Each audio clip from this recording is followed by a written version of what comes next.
So Bob's playing the good intro tonight, right? Oh, well, I don't know. There's still 7 games under 500, Ben. Yeah, but they're only 5 games away from homeostasis. That's only 2 episodes away. I can't do the bad one anymore, man. Like, can we just... They won the series. They've won 2 out of the last 3 series. They only tied the last one, Matthew. That's practically homeostasis. So mid then? I think, God, please give me mid. They're mid. Come on, let them be mediocre. Well, I'd like to help you, Ben, but it's not really my decision. It's Bob's. I don't want it to be... What? No! I should be salaried for this nonsense.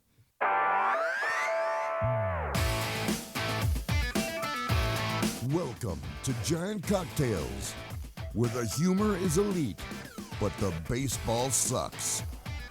Oh yeah, here are your hosts, Ben and Matthew Henry.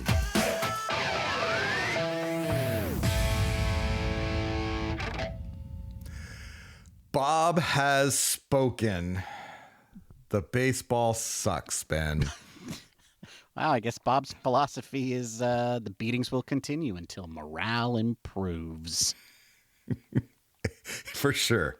That seems like a Bob way of thinking, for sure. Yeah, Bob's way of thinking. Anyway, today is episode 367 of Giant Cocktails. Welcome, everyone. Ben, did you know that Ken Oberkfell had a .367 on-base percentage for the 1989 Giants after being traded to the Giants from Pittsburgh in May of that year? The left-handed hitting utility player played 38 games at third and 7 games at both first and second, respectively. The Giants won the National League pennant that year, but eventually losing to the World Series to the Oakland A's. Are you sure he wasn't a defensive end for the Steelers? I mean, that name, Oberkfell. You would think, right? Yeah. And I have this vague memory of Ken Oberkfell as like a Cardinal. I've not checked. He only played these 38 games for the Giants, right. But apparently he helped us get to the finish line and win the National League pennant. 1989 was so disappointing. Yes, no, but this is about Ken. Yeah, forever Giant, Ken Oberkfell. Ken Oberkfell, forever Giant. And I'm sure he was also a forever Cardinal. Wow. And Brave and Astro and Angel. He played for a lot of teams, man. Okay. I was gonna say, he was a Cardinal and a Brave. Might as well make it the holy trinity of the worst teams on the planet and be a Dodger. He never was a Dodger, though. Yeah, that was the closest he got was the Angels. Yeah, I hate all back those when guys. they were the California Angels. Oh, those were the days. I don't know why. Enough with the banter. Let's talk cocktails. Let's talk cocktails, Bob. What are you drinking, Matthew?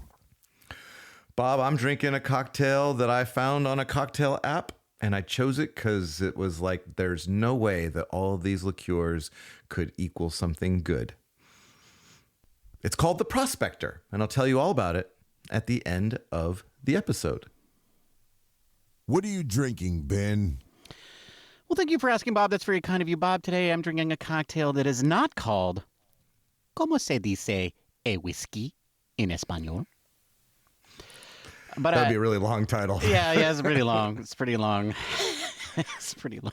You know that the Spanish ones, the translations are always really longer than the English ones. So, That's true. The name of this cocktail is actually, I got 43 problems, but whiskey ain't one.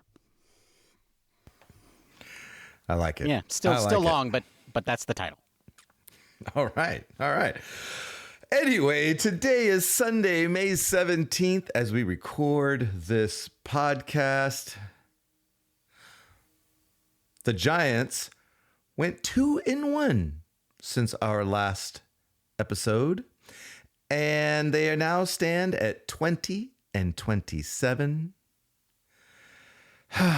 Still 7 games under 500, 5 games under homeostasis, as we said in the opening.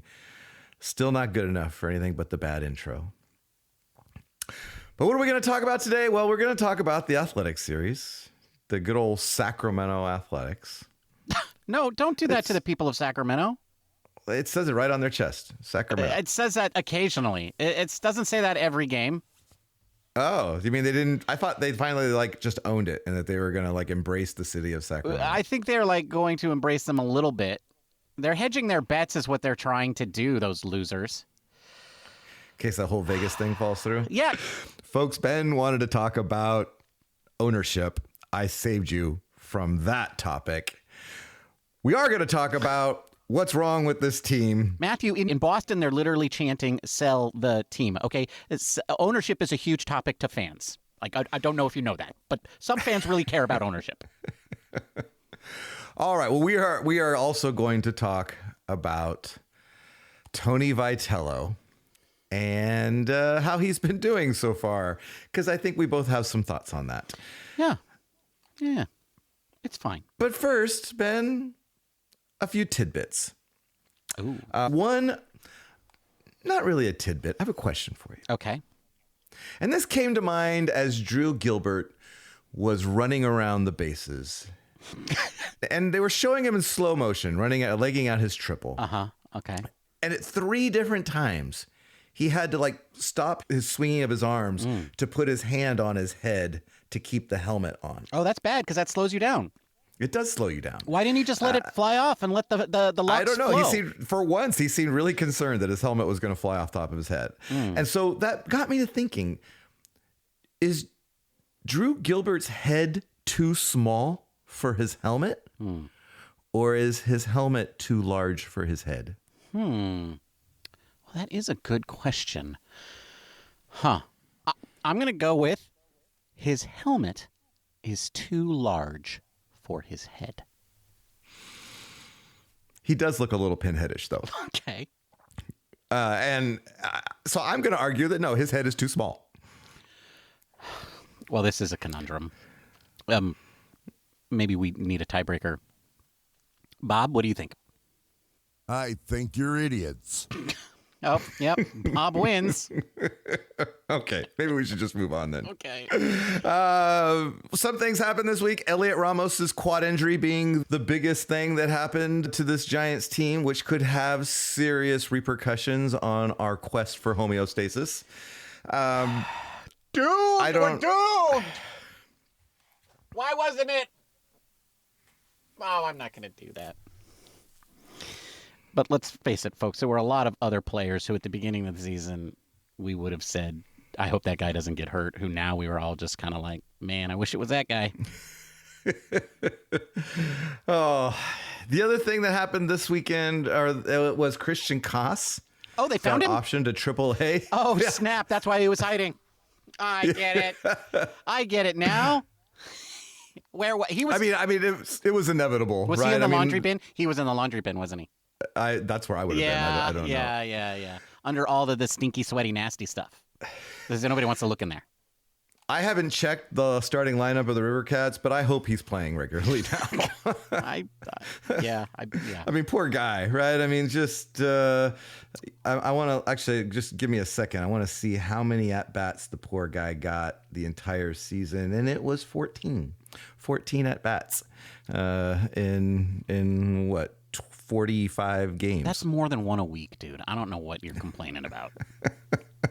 I hope he gets more than that in Sacramento. You'll do that in 3 days. Also, there's been some news on the rehab front. Jason Foley and Raver San Martin are on rehab assignments. Jason Foley's return probably a little bit farther out because they keep saying mid-season return, but he has started a rehab assignment. And Raver San Martin is starting one as well. And I can only think that Lucky Bo Rucky might be a little bit nervous at this point. Yeah, Matthew, who's Jason Foley? Is that the character from the movies? He's Beverly Hills? He's Axel Foley's brother. Oh, Oh, so it's not from the Beverly Hills Cop. Okay. No. Well, Axel Foley was the cop, but it's Right. his brother Okay. who was, that they mentioned him once or twice, the minor league. Okay. Because you said that like I should know who he is. You're like, hey, Jason Foley's on a rehab assignment. And I'm like, I don't know who that is. Is that the kid that lives across the street? He's somebody. Buster pulled a Farhan and traded for this guy who's been on the injured list, and 2 years ago had like 28 saves. So could be a back end of the bullpen arm that we so desperately need. And it's yay that he started a rehab assignment. Okay. Yeah. Maybe he's the closer. Maybe he is. Yeah. I'm not 100% sure that Caleb Killian wants it. I'm not 100% sure that he doesn't want it. He doesn't exactly keep getting... has he gotten a clean ninth inning yet, Matthew? I don't think so. I don't think he keeps getting has. brought in weird situations and then promptly Well, gives up he's a been home brought run. into the eighth inning when the setup guy sucks, is what they're doing, and then maybe he gives up a home run, and they're like, hey, we should have a good lefty go after these three left-handers, which I think was like, oh, Tony Vitello is paying attention to the baseball game, which is what happened Saturday night. Let's just move on. We'll move on to the athletics series. The Giants won 2 out of 3. Didn't start off well. First game was bad. Giants offense didn't show up. We had solo home runs from Arise and Bader, and that was it. The two most likely guys to hit a home run on the Giants team. And that sounds funny, but actually it's probably true. It's probably true because like nobody on the team hits home runs other than Casey Schmidt. That's right. Yeah. That's right. Molly also did his usual where it looked like he was clipping along, thought it was going to be, wow, this is going to be one of his good starts. And then the 5th inning came and, 6 hits and 4 runs later, it was over. And I was actually watching that game at a bar and the tea without the sound on. Mm-hmm. And so all I could hear was the sound of me gently sobbing into my drink while that happened. If you look closely, you'll be able to trace the tracks of Matthew's tears down his face. Mm-hmm, straight into that old fashioned. And you'll see that his smile looks out of place. Yeah.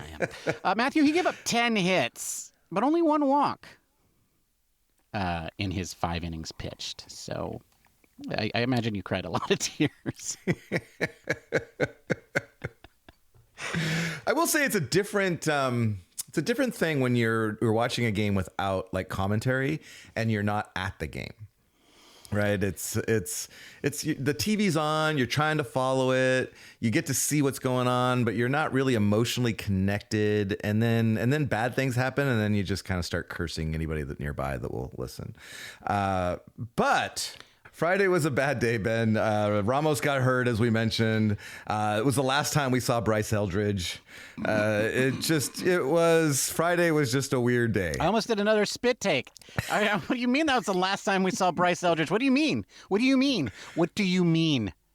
Have you seen Bryce What do Eldridge you know? since Friday? That's what I mean. Are you telling me that Bryce Eldridge is in the bottom of the laundry cart? That's exactly what I'm saying. No, God.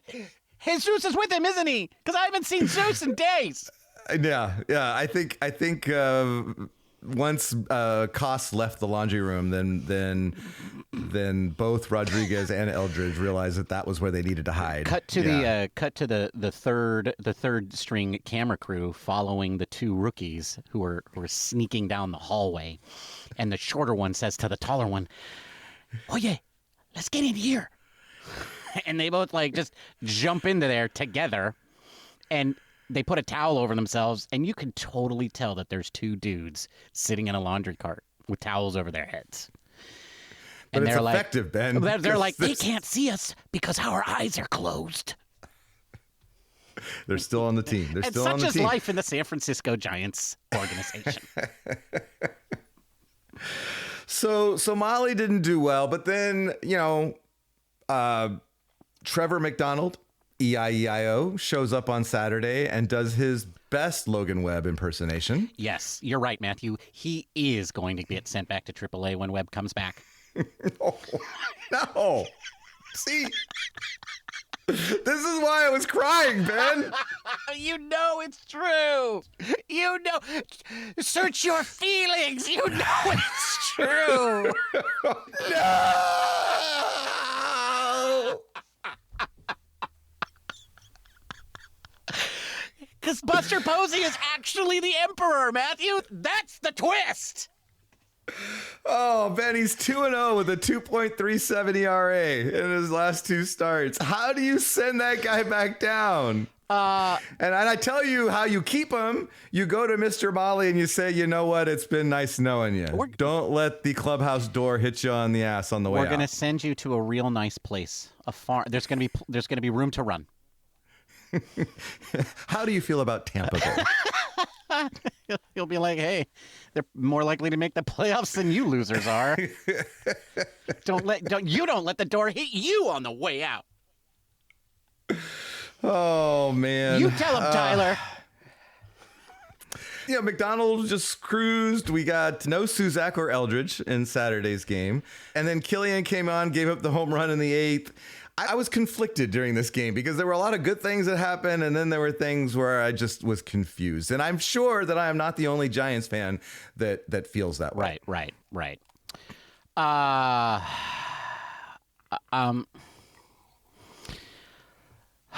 Okay, look, there's so much to talk about from this series. I think this game was interesting for a couple of reasons. Number one, McDonald was fantastic in this game. The bullpen, so Miller came back, right, is back off the IL, and then he's not the same Miller that left. Like, let's be clear on that. Hopefully that will rectify itself. Yeah, a little rust, Ben. Yeah, so he walks 2 dudes, and then Killian, who comes in and who's given up, 1 or 2 home runs at that point in the season, gives up a 3-run bomb. Granted, it was to Brent Rooker, okay? So, but still, it happened. And so, yeah, suddenly this game that should have been a blowout is not a blowout, and you're like, God damn it, our bullpen is so bad, blah, blah, blah, blah, blah. But really, the guys to really blame that this wasn't a blowout were all the idiots out in the field, because they were 1 for 1,000 with runners in scoring position.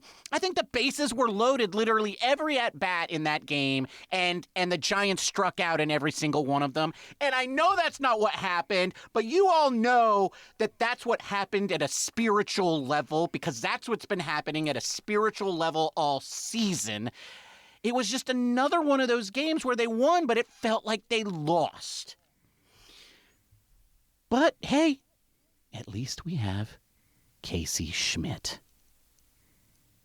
And did how many home runs did Bader have in this series? Was it just the Grand Slam, or?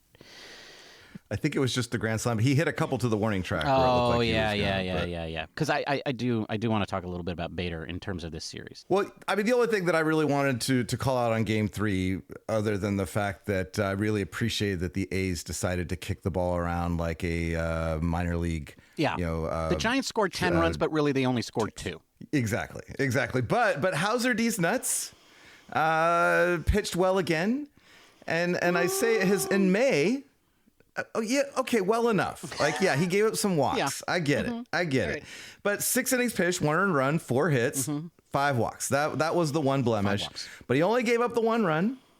And for the month of May, he's 2-1 with a 2.04 ERA, with a 169 average against. And so I think, and a WHIP of 1.08 today, notwithstanding.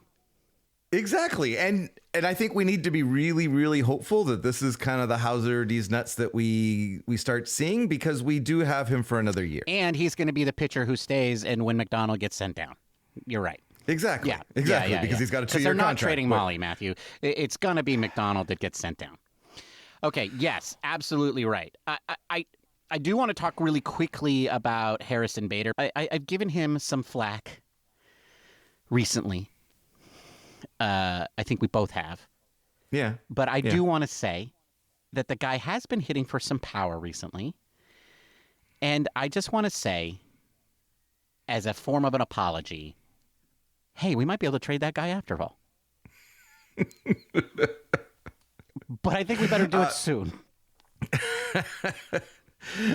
Well, yeah, strike while the iron is hot, for sure.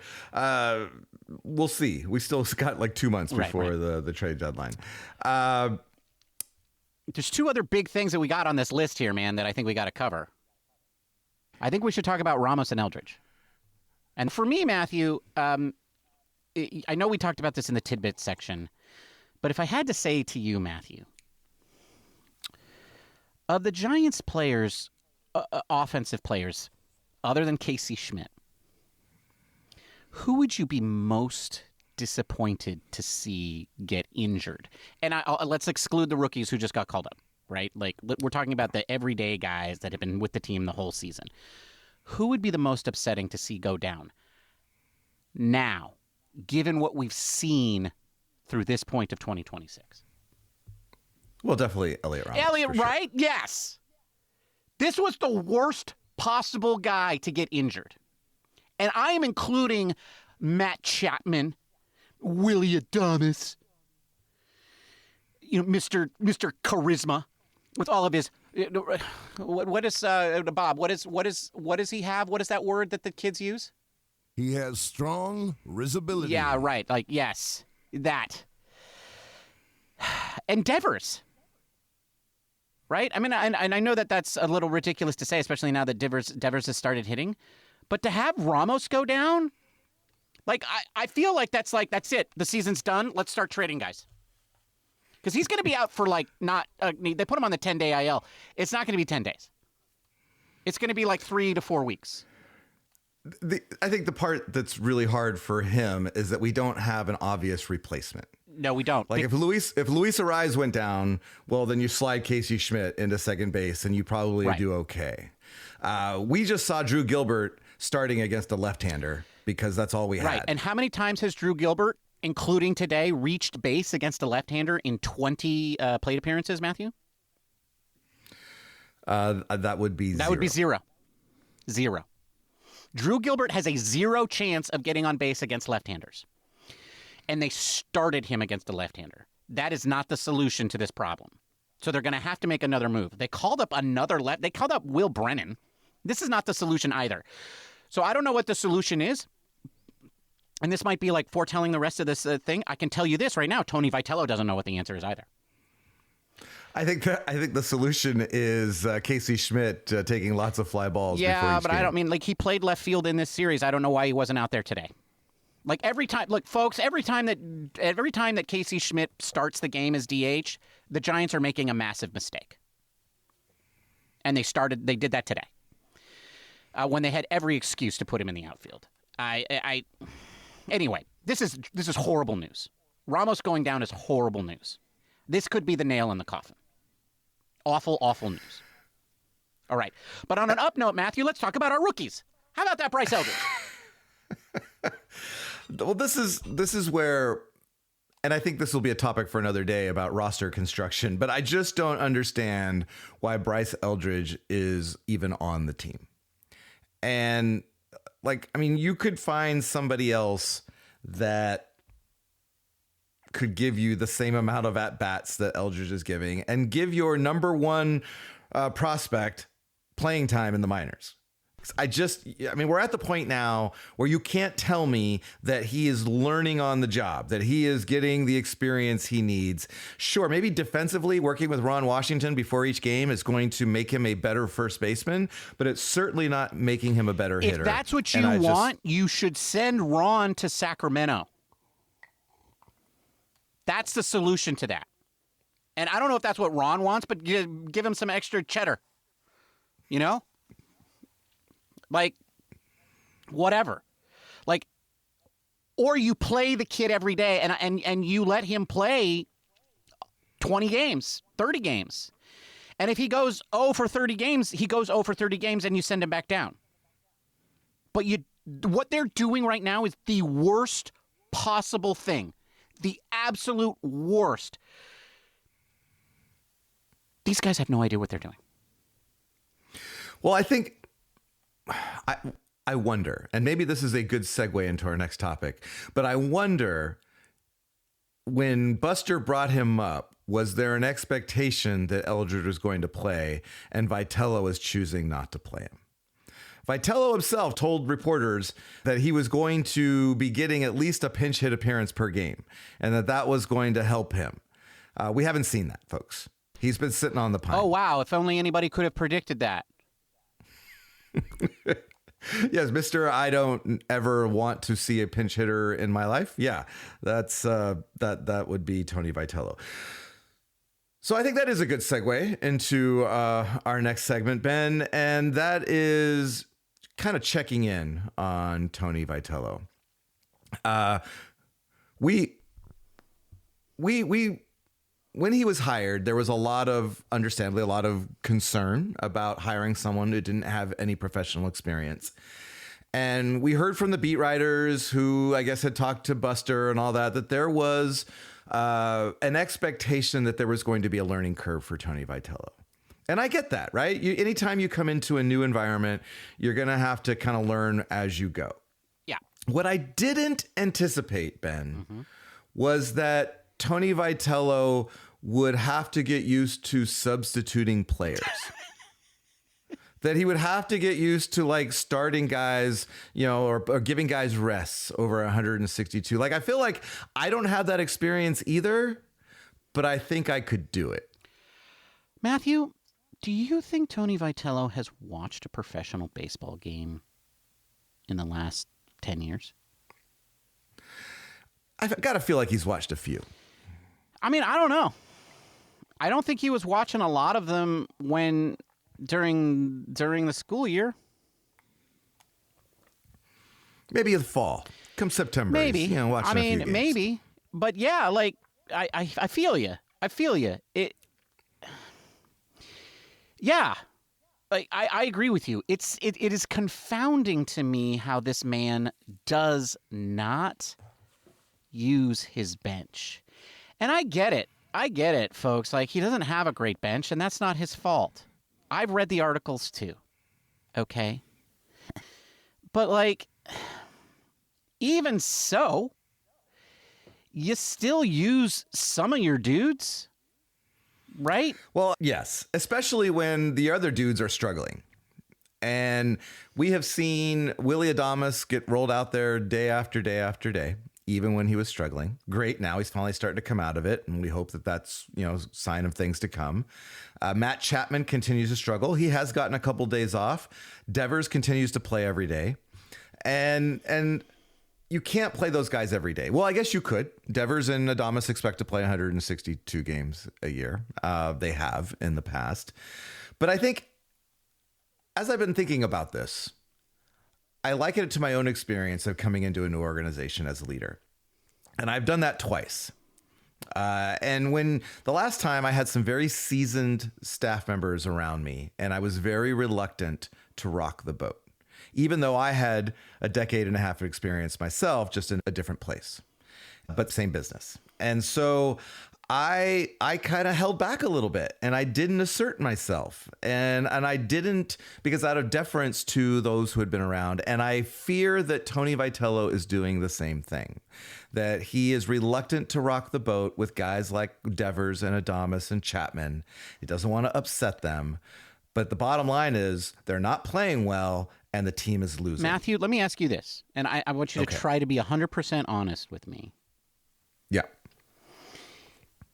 If you were sitting in front of Matt Chapman, Willy Adames, or Rafael Devers, or all three, could you tell those guys, I'm sorry, but you're only going to play 5 games a week? 5 games a week? Could you do that as Matthew Henry? Like, how confident, how comfortable would you be doing that? And I'm talking about you, Matthew Henry. Right. No, it would be difficult. And I'm saying, because I had that problem. But I also know that it's the right move. Yeah, but also you're not a baseball guy. No, I'm not. You're not a baseball guy. You're a nonprofit guy. Like, I'm a leader. I was a leader in the tech world for a long time. At many different levels. Matthew, I would be terrified if I was sitting in front of any of those three men and I was going to tell those guys that they couldn't play their position today. It was going to be Christian Koss or Casey Schmidt instead, or some 20-year-old. Okay? That is exactly the scenario that Tony Vitello is in. Okay? He has not had 10 years in professional baseball building up his reputation and his like own psyche. Okay? He is coming from an outside world. Is it as outside as the two of us going in there? No, but it is outside. And I worry that there's a little bit of that. Like, I can't go in there and tell Willie Adames that he's not playing shortstop today. And he has to be able to do that. And that was a genuine fear that I think writers were writing about. And I think I definitely poo-pooed those sort of things. But maybe those guys were right. I think it's human nature to be that way. And I wouldn't be surprised that that's been affecting Vitello's leadership. I think he's even come out and admitted as much. Yeah. I mean, think about that, listeners. Like, this guy, yes, he was a coach at a college. And yes, it was big-time college baseball. But think about that for a second. Big-time college baseball? Folks, we're not talking about basketball and football here. How much college baseball have you watched on TV? Right? Like, Tony Vitello was a big fish in a little pond, and now he's talking to superstars and telling them what to do and where to go. I worry that, he's lost control, or he hasn't even tried to take control. He's not pulling on the reins. Yeah, and I think that part is the learning curve that is probably to be expected. Unfortunately, it's coming at a time when players are not playing well, and we needed it to happen. But I think beyond just the starting, there's also the in-game moves, right? I mean, there's pinch hit moments where you're not pinch hitting, or you're letting a left-hander face a tough left-hander late in the game when you got a right-hander on the bench. I mean, just those kind of things that we've grown accustomed as fans just seeing happen. And I know that the players would be like, yep, I'm getting pinch hit for because this is the matchup. I don't understand why that doesn't happen. And then I know that the fans and Buster and all them were talking about platooning and wanting a more, Buster was very clear that he wanted a more consistent lineup, getting away from the old Kapler-Farhan days of platoons. But come on, when you've got some players that have such drastic platoon splits, and your team is struggling, you need to make those decisions. You need to make those changes and platoon some players. That's just the way it is. And so I feel for the guy because I think he's a good guy and he's a good baseball man, but he's put in a really difficult situation and things aren't going well. And now it's on him. Well, look, to fix it. Yeah, no, I totally agree with you. And at the end of the day, the reason that the Giants suck is because Matt Chapman, Willie Adames, and Rafael Devers have not hit. Period. End of story. That is why the Giants are bad, because those three guys are bad. And I don't think anybody should let any of those three guys forget about it. And I know they're frustrated and I know they're lashing out, but those guys got to shut up and put up. They should be doing everything that they can to help the team be better and not causing any obstacles. So, like Matt Chapman yelling at Casey Schmidt early in the season, like, unacceptable at this point. Unacceptable. Well, one could argue that karma's come back and hit Matt Chapman, because I think you could make a meme out there that says "hit the fire trucking ball." Yeah, exactly. Right? Yeah, in the words of Bob, hit the fire trucking ball. Yeah, but like at the end of the day, I think one of the things that Vitello has been forced to do is react to an unexpected situation. And we haven't seen him be able to do that. But the one thing that really concerns me about him, as it relates to, he's not able to tell Adames and Chapman and Devers that they have to sit. But I feel like that carries over to his own coaching staff. There has been times where he has said things about how, like, oh, I heard what the strategy was, or I listened in, or I heard what those guys wanted to do. And the way he spoke about certain things sounded like he was detached or removed from the decision-making of the guys around him. And that makes perfect sense, right? He's the guy, he's the leader at the top. Of course, he's not making every strategic decision, right? But in those conversations, he's referring to the hitting coaches and whatever other crazy names for coaches they have, the offensive coordinator. Okay, he talks about those things as if he's detached from them, as if he doesn't have ownership of them. And I know that Buster talked about how the kinds of people that he wanted are servant leaders. Now, what servant leadership means is that you're a leader who looks for ways to make situations where the people who are underneath you can have success, right? So you are helping them succeed. That's what servant leadership is. I worry that Vitello is doing a little bit too much of the servant part and not enough leading. Because part of being a servant leader is giving the people, yes, you have to give them the space to succeed and give them the tools to succeed and let them take reap the rewards and reap the praise when they do succeed. But as the leader, it is your job to make sure that they are succeeding, and that when they aren't, you take accountability, and you do that also by holding them accountable. And I worry that that's not happening, right? I wonder, like, for example, is Hector Borg throwing up the stop sign to every single player? And we saw it at least 3 times. Folks, go back if you can and watch the 8-run 8th inning for the Giants. And ask yourselves, how many times would you have sent the runner versus Hector Borg? I counted at least 3 times where his call to hold was questionable, if not downright obviously bad. Is that a Giants strategy, or is that just Hector Borg being allowed to make the decisions, and that's what has happened? Either way, we don't know, but it's a problem and it needs to be corrected. And it hasn't been corrected yet. And that's where the leadership part is missing. And if you're a great leader, it shouldn't take you this long to know that that needs to happen. And in fact, we've already heard him say that it does need to happen. And yet it keeps happening. Well, and we don't know what's going on behind the scenes. Maybe he is talking to Hector Borg and Hector Borg just can't help himself. We don't know. But at some point, changes need to be made because, you know, there's too much at stake. And you're 7 games under 500, not even 2 months into the season. And and again, that's Matt Chapman, Willie Adames, and Rafael Devers' fault. Let's all be clear on that. And I can't really blame Vitello for that, and I don't even know that I can blame Buster Posey for that. I think acquiring some of those guys has caused all kinds of other problems, and those sorts of problems can definitely be blamed on Buster Posey. But, like, the real reason the Giants suck is because of those 3 guys. But we're not talking about them. No, we're not. And maybe in a future episode, because we will have plenty to talk about, I think, as the season unfolds. No, they're going to have a magic comeback, Matthew. Vitello's going to fix all of the problems. Rafael Devers and Matt Chapman and Willie Adames are all going to start hitting. And Caleb Killian is going to have 43 saves. And then Camilo's going to come back, and they're going to be dual closers. and then Mike Jackson is going to be the setup man, and everything's going to be great. Are you drunk? Yes. All right. Well, Ben, maybe this turnaround will happen starting Monday against the Arizona Diamondbacks. Maybe it will.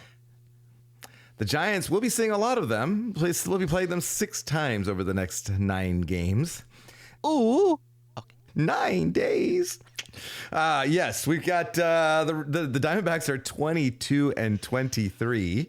So they are right in front of us in the standings. They're only 1 game away from homeostasis. Yes, we could only hope. Those lucky bastards. The Giants went 6-7 against them last year. So who knows how this will turn out. The probable starters for the series is Robbie Ray versus Zach Gallen on Monday. Landon Roop and Ryan Nelson on Tuesday. And then Tyler Malley versus Merrill Kelly on Wednesday. I will say, if you look at Zach Gallen, Ryan Nelson's, and Merrill Kelly's ERAs, they all start with the number 5. Yeah, but one of those guys is named Merrill Kelly. Yeah, exactly. It doesn't really matter when he's playing the Giants what his ERA is. But we'll see. We'll see. It's a good matchup with Robbie Ray and Landon Roop. And then, that old Robbie Ray and pray for Rain? I don't know. I don't remember what the saying was, but Robbie Ray and Pray Pray Pray. It's Webb Ray and Pray Pray Pray. That was the saying. But now we got McDonald Ray and Pray Pray Pray. No, we got McDonald, Malley, and Hauser D's Nuts and Pray Pray. Doesn't roll off the tongue. No, not Ray. No. And I'm glad Webb is hurt, but at least we got Molly and Hauser D's Nuts and yeah, that guy Poop. I don't know. I'm drunk. Let's just finish this show. Yes. Isn't it time for the booze, I boys? really shouldn't have any more, Bob. What are you drinking, Matthew? Bob, I'm drinking a cocktail called the Prospector. Actually, there's no "the" in front of it. It's just called Prospector. What's in it? Well, it's got 1.5 ounces of cognac or brandy, a 1/2 ounce of green Chartreuse. Again, if you don't have that, you can settle for Luxardo del Santo. 1/2 ounce of Cointreau and a 1/2 ounce of Crème de cacao. And that definitely seems weird, but you're going to put it all into a mixing glass with ice. And you're going to give it a good stir until it is well chilled. And then you're going to strain it into a rocks glass with a rock of ice. And you're going to spritz a lemon peel over the top and drop the lemon peel into the glass. And you get this nice herbally drink that is very tasty. So that's what I'm drinking, Bob. Prospector. That's a tasty cocktail. It is actually really good. I would dilute it. I would stir it for a good, Ben's all 20 seconds. I'm 30 seconds. This is definitely a 30-second dilution because you need a little bit more. It's too strong Coward. if you don't do it the other way. What are you drinking, Ben? Well, thank you for asking, Bob. That's very kind of you. There was one place in that recipe where Matthew said a word that I thought should have been replaced with spanking. But I don't really remember what it was. All I just do remember was the spanking part. So, yeah. Anyway, Bob, what am I drinking? Oh, I'm drinking a cocktail that I'm calling I've Got 43 Problems, but Whiskey Ain't One. And what is in I Got 43 Problems, but Whiskey Ain't One? Well, it has 1.5 ounces of bourbon, 1/2 ounce of licor 43, 3/4 ounce of lemon juice, and 1/2 ounce of simple syrup. You put all of that into a shaker with ice. You shake that until it is chilled, and then you double strain it into a coupe glass. You can garnish that with a licorice Tootsie Roll. They come in a blue wrapper. And that's what I'm drinking today, Bob. I got 43 problems, but whiskey ain't one. That's a tasty cocktail. Bob, I'm not going to lie, dude. It was really good. It was really good. Skip the whole Tootsie Roll, vanilla Tootsie Roll garnish. That was just a joke. The people who know. And that's a wrap. Thank you for joining us. We will be back on Thursday after the Giants finish their series against the douchebags. But if you can't wait that long to join us, feel free to reach out to us on the social medias where we go by the username Giant Cocktails. You can also like, comment, and subscribe to these very same episodes on YouTube. But if you can't do any of those things, do this one thing. Go to your podcasting platform of choice, such as Apple Podcasts or Vitelloify, and leave us a positive review. It's not positive if it's not 5-star positive. Thank you, Bob. That's what I was trying to say. Okay, I've got 44 problems now. One of them is that I'm drunk. But none of those reasons... Oh, that might be the bourbon. Oh, no. I have 44 problems, and one of them is bourbon. Matthew, until next time, it's been great talking San Francisco Giants with you. Cheers, my friend. Cheers, Ben. Bye, everybody. Goodbye!